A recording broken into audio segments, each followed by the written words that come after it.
fellow YouTubers. Today we have a video about how my African life is better than the American life.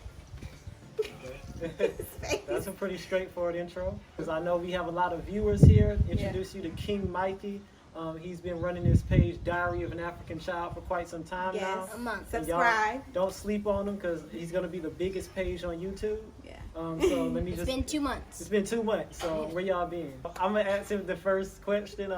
Mikey, you know, when we decided to move to Africa, what was your initial response? Like, was you shocked? Was you nervous? Was you happy? Excited?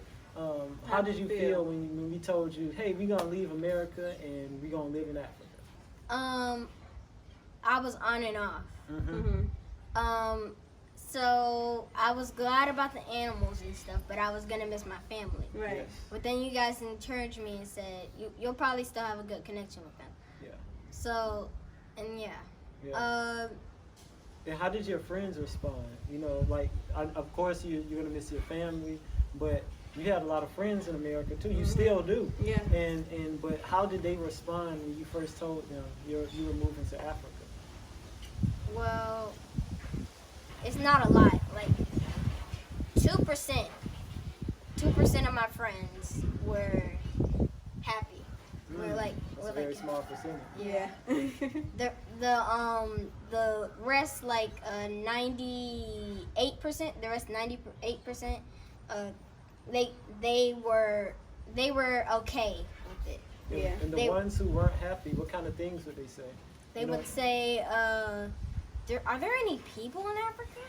Aren't you afraid to get eaten by any lions? And that's audience, like, that's what we wanted to remove him from this idea that Africa was a peopleless continent.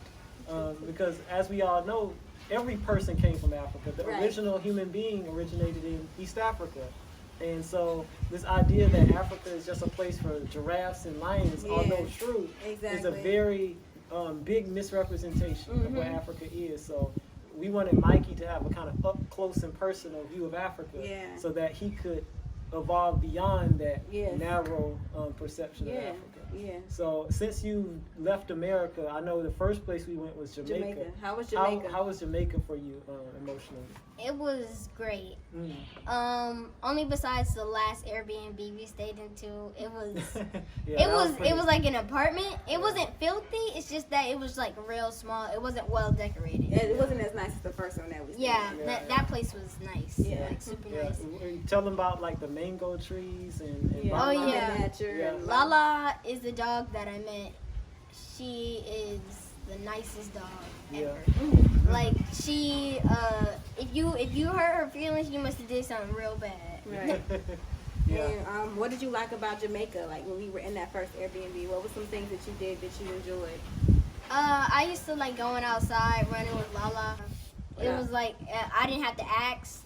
Like I could just go outside and nobody would notice. I would just be out, and then like one time I think I heard you guys say, "Where did Mikey go?" And then I came to the dorm like, I'm outside. When we lived in America, he couldn't go outside because like when you go outside, it was like right in the roadway, and cars was always moving through. So we never unless he was supervised, he couldn't go out. Right. So when we moved to the continent, or before that, when we was in Jamaica, it's like nature is so abundant, and you just go outside and you don't have to worry about your child. They're safe, they're secure, and you can see them. And the people, you don't worry about anybody snatching your child here. Like that's not a it's thing. unheard of. So having him in this environment where not only could he learn about his ancestral origins, but also could redevelop a relationship with nature was very valuable to us. Yeah, it was. You know, and that's something money can't buy. Right. You know, so let's talk about what happened with us the other day when we saw the shooting star. This is a big moment for us. Also, can I say this? Yeah, go ahead. The only thing money can buy is that ticket out of America. Wow. Just children and parents, I want y'all to meditate on that. That's the wisdom of the youth. They're close to the ancestors. They you know, are. that's what African-centeredness teaches us. Yeah. The elders and the children Are the closest, to the ancestors. So he says stuff all the time, and we're like, yeah. did he just say that? Another thing that I came up, another theory that I came up with, God never punishes the universe is because the universe is never out of balance. Wow. The universe is never out of balance. Wow. This is their face. Like, I didn't teach him that. Right. Like, where is he getting Yeah, this? go ahead. But so yeah, talk about the shooting star. The shooting star. Yeah. Oh, So, by the way, my wife didn't see it. I didn't get to see it, Yeah. and I'm very salty. I was Yeah. in the shower, and then I just hear screaming about a shooting star. Because like Xavier points out, every single time we talk about this, only cancers can see the shooting star. Only cancers. Everybody knows this. This is an astrological consensus. I'm very upset. Only cancers can Can see a shooting star. Sagittarius, not so much. Okay. Sagittariuses take All right. showers while shooting stars All right. are decorating the sky. All right. So anyway, when Glad the two y'all are having cancers, fun when we had our little this cancer bonding moment. Mikey and I, we were looking up at the sky, and we had done it before because one thing about Tanzania or Zanzibar, Africa you'll in notice, general. Africa in general is you will be reintroduced to the night sky when you come to Yes. Africa. Stars galore. Because unlike America, African sky is uninterrupted. So There aren't any artificial lights or smog or pollution to interfere with your field of vision. Yes. So when you look up at the sky, it doesn't even look like the same sky. Stars are just everywhere. It's like God had a pen and he just started dotting the sky. Yes. So He had a white pen and he was like, yeah. Right, so the day before, the night before, we was like on the deck looking at the stars, and Mikey got emotional. Yeah, he did. And because he said he felt safe. Remember you said that? yeah, I just felt safe Yeah. and like under control and like I felt comforted. Yeah, and the cosmos does that. You know, African people, we've always had a cosmic connection. So when we look up at the stars, we feel the Creator embracing us, saying that what's out there is in here. Within, right? You know, and he felt that at 10 years old, he could feel that. And it's a tragedy that so many African children in America will never experience that. They'll never experience it. So it's different to experience it as a child. Right. Like, we experienced it as adults for the first time, and it was emotional. But I couldn't imagine being closer to the ancestors as a 10-year-old and experiencing that. So that's just... So that already, in and of itself, was an amazing experience. Yeah. Then, about, 2 nights later, so as we said, the Sagittarius was in the shower. Y'all just gonna keep going through this. While the 2 Cancers was in the front yard. And me and Mikey, we was just looking at the sky, you know, like we always do. And Mikey was like, look, it's a full moon. And as I always, the forever teacher, I was looking at the sky and I was like, that's not a full moon, because the clouds partly covered. And as I was mid-sentence, we just saw a red streak going across the sky. And we just got quiet. Me and Mikey was like, and what did it look like? Can you describe it looked like how you describe a meteor. It looked like a meteor just hit the moon. We saw the red light, and I was like, me and Mikey got quiet, and then it was just like, then it just boom, and it just like kind of like exploded, but it wasn't a big explosion. It was like a small one, like poof, and we just got quiet. I was like, I looked at Mikey looked at me. I was like, was that a shooting star? He was like, oh, then we just start running back into the house. And then Xavier looked up on his phone and he looked up how rare is it to see a shooting star? And the shower wasn't working either for you. And apparently it was a bad day. Okay. Yeah, in Africa, it isn't that rare, which is more reason to have your children experience the African night sky. They say if you look at the night sky in Africa on a regular basis, you're going to see a shooting star eventually. So, but for us being in America, where we never even seen the stars, period. Like so, not even barely the moon. Yeah. Yeah, the moon was looked like an overripe gumdrop. What? That's very random. Yes, very. Okay. But so like we saw that and we was like, man, like the ancestors and they're really kind of trying to talk to us. You know, for me and Mikey to see that together, it was such a amazing thing that we'll always remember, but we only could have experienced it in Africa. Right. One of the weird things about being in Africa is when you come from a country where all the animals are in cages, when you see it outside of a cage, you almost do a double take because you can't believe what you're seeing. Yeah. So we had just Mikey and his mother had just rode a camel, and we was about to leave. So I'm just sitting in the passenger side of the car, and I'm just glancing out the window, and it's these two guys, and they playing checkers. They're playing checkers, but one of the guys, he has an animal in his lap. I'm thinking it's a cat. And then I see it jump out of his lap and scurry across the ground, and I saw it had a very long tail. I was like, that cat looks like a monkey.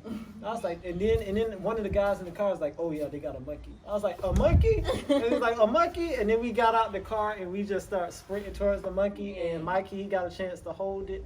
What was that like for you, having the opportunity to hold an animal that previously you probably only would have saw behind a cage? In my mind, I just started, like when I first hold the camel, my mind just exploded. I went like, yeah, and the monkey, he tried to eat his wristband. Yeah, try to eat this bracelet. Yeah, and he got so many bracelets. He has one with all the East African Uganda, Tanzania, Kenya. This is one Kenya. Gambia. He has one with his name on it. Yeah, he goes by the nickname Oya. Oya. It means God. It means God.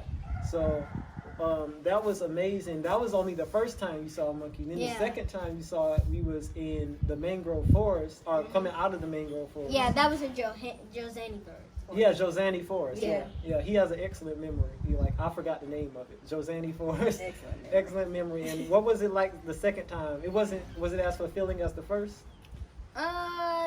Actually, it was like the first time I saw the monkey, I actually got to touch it. But so I liked the first time more, but I liked the different kinds of monkey that I saw. Cause that baby monkey that we saw in Tanzania, I've seen that kind of monkey before. It's just behind bars.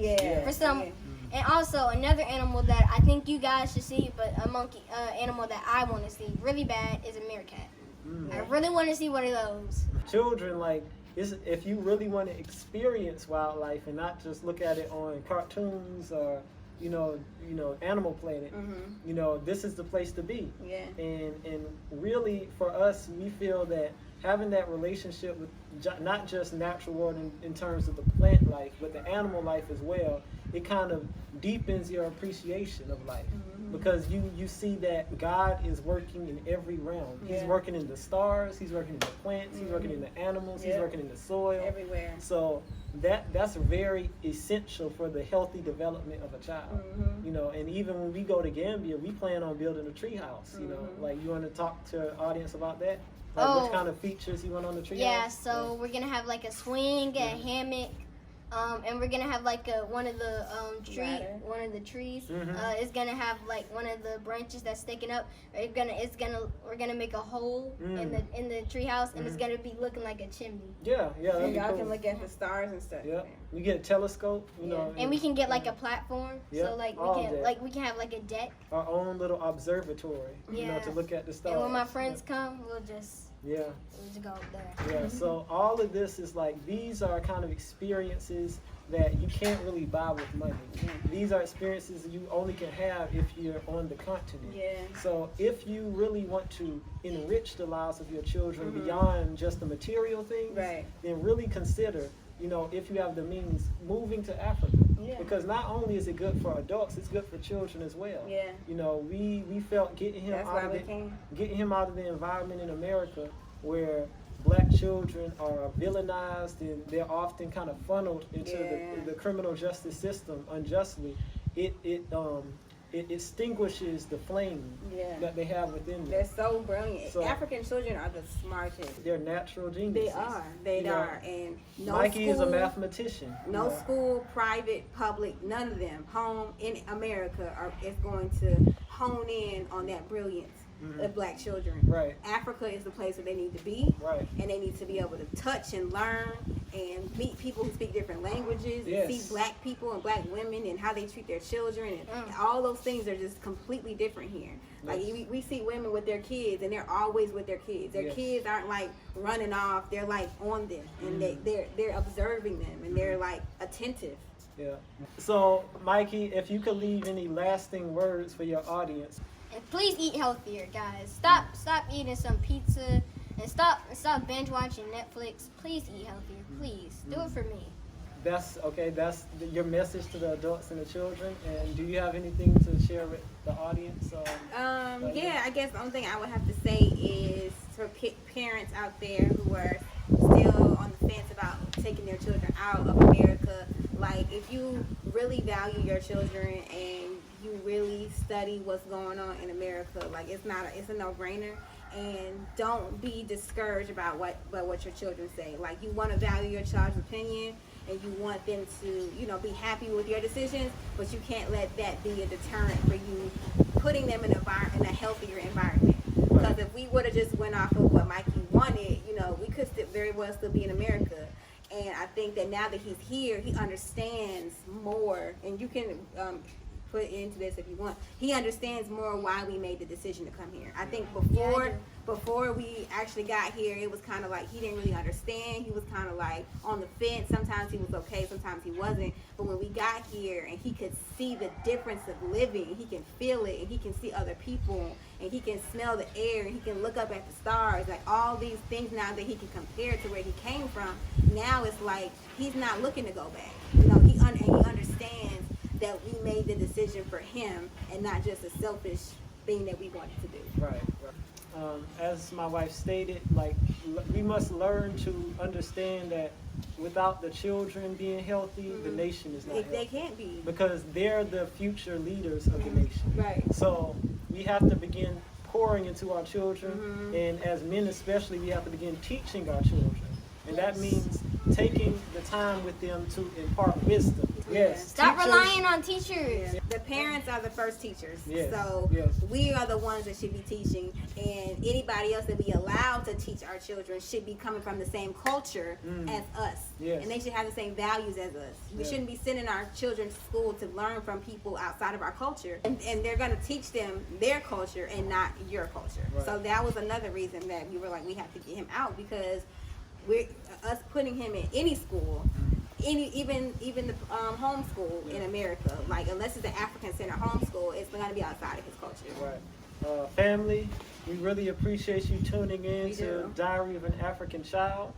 This is the next big thing online. I don't even want to say on YouTube. It's the next big cultural thing, and that's black parents loving their black children like Africans. And that's something that we really want to convey in this video. So we love for your feedback on this video, and maybe other parents who are thinking about repatriating.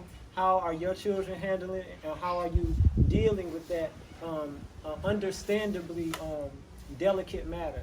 So until next time, we love you guys, and we want y'all to stay strong and elevated. On 3, we're going to say peace. All right? So 1, 2, 3, peace.